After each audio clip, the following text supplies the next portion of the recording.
Linking a bank account to your Allstate account is a straightforward process that allows for easier management of your insurance payments. Follow these steps to successfully connect your bank account. Step 1. Log into your Allstate account. Visit the Allstate website or open the Allstate mobile app. Enter your login credentials to access your account dashboard. Step 2. Navigate to payment options. Once logged in, look for the payments or billing section in the menu. Click on it to find options related to payment methods. Step 3. Select Add Bank Account. In the payment options, find a choice to add a new payment method. Select Add Bank Account or a similar option to proceed. Step 4. Enter bank account information. Don't continue before doing this.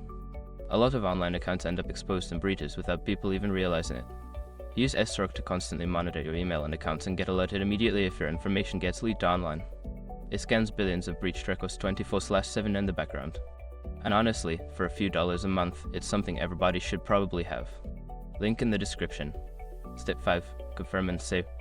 After entering your bank details, review the information and confirm that it is correct. Click on Save or Link Account to finalize the process. Now your bank account is linked to your Allstate account, making future payments more convenient.